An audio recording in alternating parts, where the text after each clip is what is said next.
Bonjour les amis, c'est Coquelicot. Je vais faire un tirage différent des thèmes que j'ai abordés précédemment. On va un peu laisser tomber la politique et tout ça pour ce tirage qui va concerner les énergies qu'on reçoit actuellement. Alors, je ne sais pas ce qu'il en est pour vous, mais moi, actuellement, j'ai beaucoup de mal à dormir le soir. Là, ça fait à peu près une semaine. Je m'endors pas, quoi. J'ai vraiment, alors que d'habitude moi j'ai pas du tout des problèmes de sommeil, hein. Quand je me couche, je m'endors. C'est vraiment rare que j'ai des problèmes d'insomnie ou de réveil ou des choses comme ça. Et en ce moment, ben je sens en fait des énergies très comment dire, excitantes, hein, qui sont au contraire d'être apaisantes le soir, quoi. Dès qu'il commence à se faire, dès qu'on avance dans la soirée enfin c'est graduel, hein, ça monte graduellement à partir du moment où il fait nuit. Et je j'ai pas du tout envie de me coucher. Après je suis hyper réveillée et tout, je fais des trucs, la nuit passe hyper vite. Et après je regarde l'heure, il est 4 heures du mat et je suis en super forme. Tiens, cette carte qui se lève. Oh oh, je suis en super forme. Et et je me dis merde et tout, quand c'est que je vais dormir, mais enfin voilà, je ne ressens pas du tout de fatigue. Et par exemple hier je me suis endormie j'ai dormi de 7 heures du matin à 10 heures du matin aujourd'hui. Et je me sens pas du tout fatiguée, quoi. J'ai la super pêche, je me sens comme si j'avais fait une nuit normale. Sauf que comme j'ai mon bras qui est en train de se rétablir, ben, quand je dors pas, j'ai mal au bras, quoi. J'ai plus mal au bras que la nuit précédente, j'ai dormi. La nuit encore d'avant, j'ai pas dormi. La nuit encore d'avant, j'ai pas beaucoup dormi. Donc sur cette semaine, il y a dû y avoir sur 7 jours 5 nuits où j'ai très peu dormi. Alors qu'est-ce qu'il en est pour vous? J'aimerais bien savoir. Et ça me rappelle une période l'année dernière, c'était au début du confinement, ou je sais plus, peut-être 2 semaines après le confinement, je sais pas. C'était pas à la fin en tout cas. C'est pareil, il y avait eu une période comme ça où je ressentais des énergies super fortes la nuit qui me tenaient vraiment éveillée. Et pas du tout négativement, hein. Et j'avais constaté que d'autres personnes avaient été passées par ça aussi. Et après, au niveau des énergies, etc., c'était indiqué que comment dire, la fréquence de la résonance de Schumann est en train de changer, qu'il y a des énergies, donc ça on le sait, hein, des énergies cosmiques et telluriques très fortes en ce moment qui nous impactent énormément. Et voilà, et donc il y avait plusieurs personnes, on avait été plusieurs, quoi, à ressentir ça. Et ça se traduisait justement par une difficulté pour dormir. Alors, le diable, hein, là, qui est sorti, il représente aussi la vitalité, les énergies de vie qui sont très ardentes, hein. J'ai pas retourné les cartes, j'ai pas fait le truc en rond parce que voilà, pour cette question là, je vais prendre le jeu à l'endroit pour le sens. Enfin voilà, ça dépend des questions, mais quelquefois c'est mieux de prendre le jeu à l'endroit. Donc la question c'est la nature, donc ou la nature, comment je pourrais poser ça? Je n'ai même pas réfléchi ça avant de lancer la caméra. Comment je... Oui, qu'est-ce qui se passe au niveau des énergies là en ce moment? Est-ce que c'est lié? Est-ce que les insomnies sont liées à ces énergies, ou comment je pourrais dire? De quelle façon ces énergies impactent sur l'humain? Ouais, voilà un peu tout ça. Qu'est-ce qui se passe au niveau des énergies en ce moment et de quelle façon elles impactent sur nous?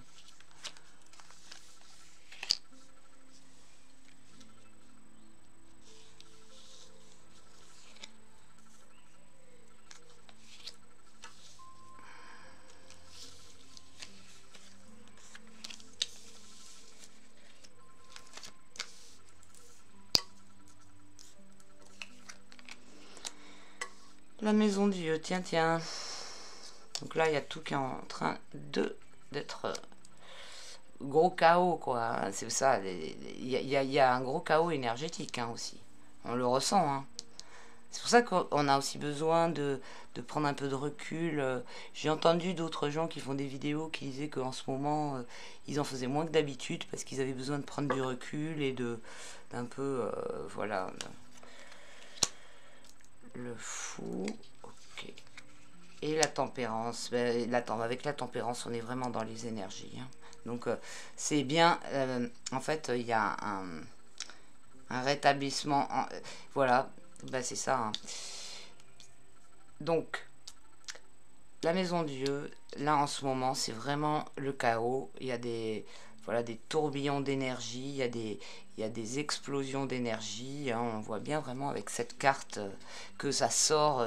Il y a quelque chose qui était trop contenu pendant trop longtemps et ça explose et ça ne peut plus être retenu et ça bouleverse tout au niveau des personnes désincarnées, hein, pas des désincarnés, des personnes incarnées, hein, elles sont sans dessus dessous.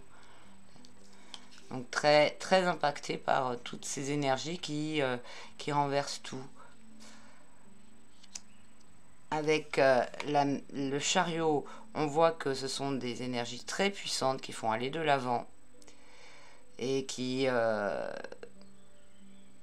ouais, voilà, c'est une carte...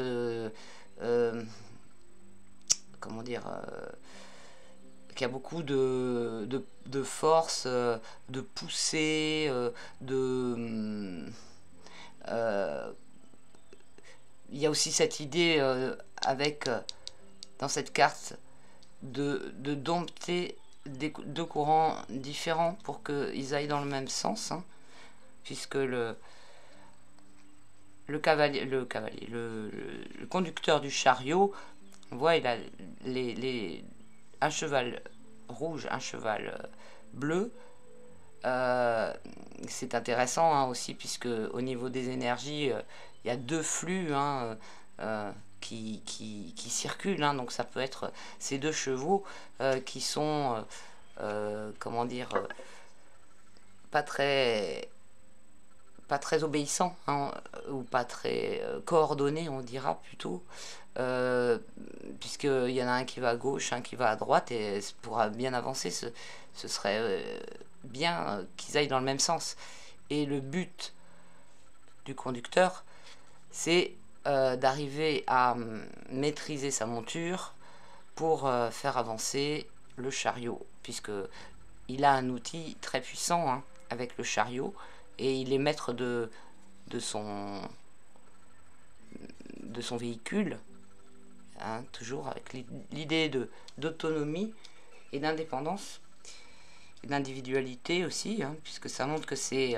là, il y a une personne, en fait, là, on voit les énergies, elles impactent tout le monde, mais ça met tout le monde à l'envers, et chaque personne doit arriver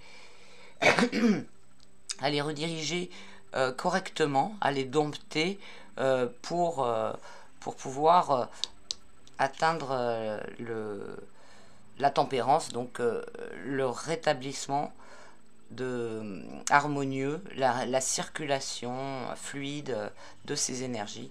Hein, et ce qui est intéressant encore une fois avec le rouge et le blanc, le rouge et le bleu dans la tempérance, où on voit que ça, voilà, il y a toute l'harmonie qui est à nouveau rétablie. Hein, on voit bien avec cette robe qui est d'un côté rouge, d'un côté bleu, alors que là, il y a aussi du rouge et du bleu pour le personnage, mais ce qui est très important, c'est que là, il y a une dissociation, il y a deux courants très distincts qu'on doit mettre d'une façon qu'on doit organiser pour qu'ils soient efficaces. Et après, et une fois qu'ils seront efficaces, ils seront extrêmement puissants. Et donc là, on a voilà, le résultat, ce qui doit se passer. Et là, pourquoi on a le fou à droite, donc là, ce qui viendrait en obstacle, ce serait peut-être le fait qu'il faut faire ce travail justement sur ces énergies et non pas leur tourner le dos. Donc ça va nous dire que c'est très important d'accueillir tout ce qu'on ressent et de comment dire, de pas fuir devant ça. Il y a un travail à faire en fait auprès de chacun par rapport à tout ce qui se passe énergétiquement, parce que ça impacte, hein, au niveau physique. Donc là on le voit très bien, ça impacte au niveau physique, ça met sans dessus dessous. Et la mauvaise attitude à avoir, ce serait de ne pas vouloir s'en occuper et de tourner le dos à ce fait, hein, ou d'être dans le déni par exemple.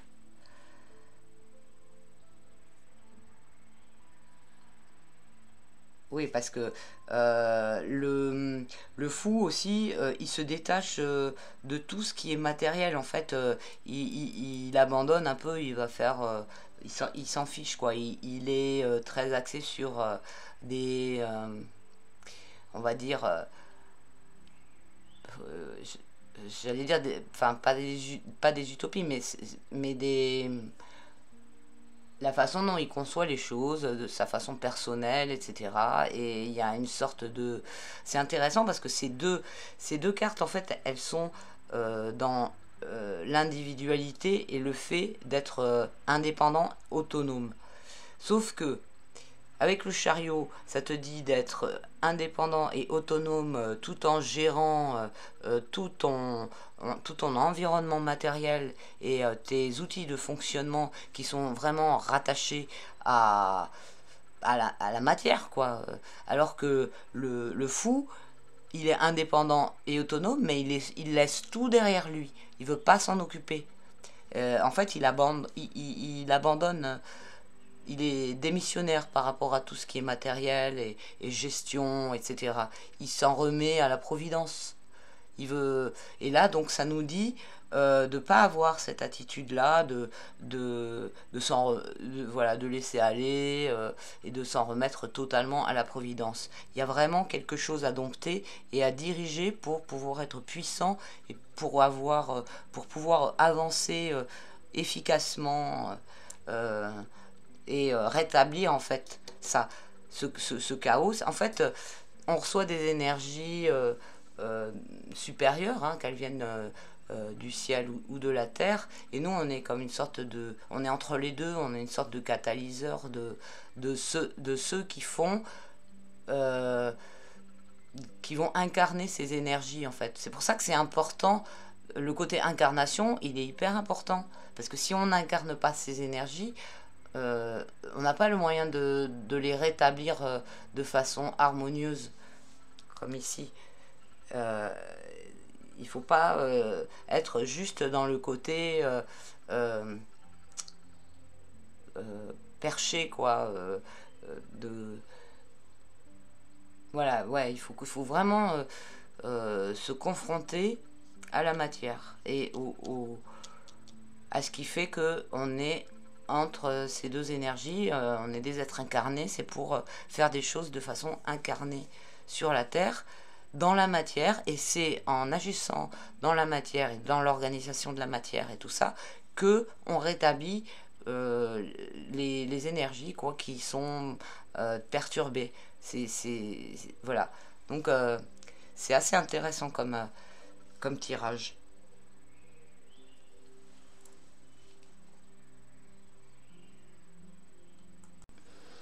Et si on fait le total, donc 16, 14, 30 et 7, 37, ça nous fait 10, puisque lui, il n'a pas de numéro. Donc 10, eh bien, ça nous donne la roue de fortune. Et la roue de fortune fait avancer les choses. La roue de fortune, ouais, voilà, c'est comme si on était voyons, enfin, je sais pas comment dire, dans un processus comme ça de transformation, on doit incarner ces énergies et ça va contribuer, c'est ça qui va faire en même temps avancer la globalité. Ça participe au processus d'évolution et de cycle. Et si on fait encore la réduction, hein, puisque la roue de fortune c'est la lame 10, donc on a aussi, ça peut donner 1, et on a le battleur, donc celui qui commence quelque chose de nouveau, qui entame un nouveau cycle, qui se met... le battleur aussi c'est une carte très très... comment dire... au niveau matériel... c'est le fait de se mettre à faire quelque chose, la relation en fait avec les outils, la matière, et pour entamer un nouveau projet, quelque chose, donc le début d'un nouveau projet, de quelque chose de nouveau. Donc voilà, donc on voit bien qu'il y a vraiment quelque chose de vachement fort qui se passe au niveau des énergies qu'on reçoit. Et donc, comme je vous ai dit, la carte du diable qui est sortie tout à l'heure pendant que je discutais, que j'expliquais comment, enfin, les insomnies et tout ça, elle est sortie vraiment parce que c'est la lame qui représente la vitalité et comment dire,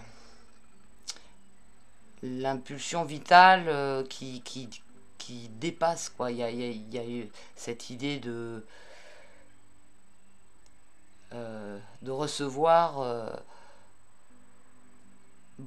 comment dire, quelque chose de fort au niveau vitalité, au niveau énergie vitale. Donc c'est pour ça que ça empêche de dormir. Bon, eh bien ça m'intéresserait bien de savoir parmi vous s'il y en a qui ont aussi des problèmes d'insomnie depuis environ une semaine, et aussi, ou plus, hein, parce que chacun a une façon différente de recevoir tout ça. Et vraiment, je veux dire, pas des problèmes d'insomnie par rapport au fait d'être angoissé ou des choses comme ça, hein. Vraiment des problèmes d'insomnie alors que dans votre tête, vous êtes paisible et serein, etc. Ou alors, si vous avez d'autres témoignages au sujet de la façon dont vous recevez ces énergies, ça m'intéresse aussi. Ça intéressera tout le monde, je pense. Donc, merci d'avance pour vos témoignages et puis pour tous vos coms. Voilà, ben écoutez, je vous souhaite une bonne fin de journée. N'hésitez pas à m'écrire si vous voulez des tirages perso, c'est coquelicot75@gmail.com. Et voilà, ben portez-vous bien, je vous fais des gros bisous et je vous dis à très bientôt. Ciao!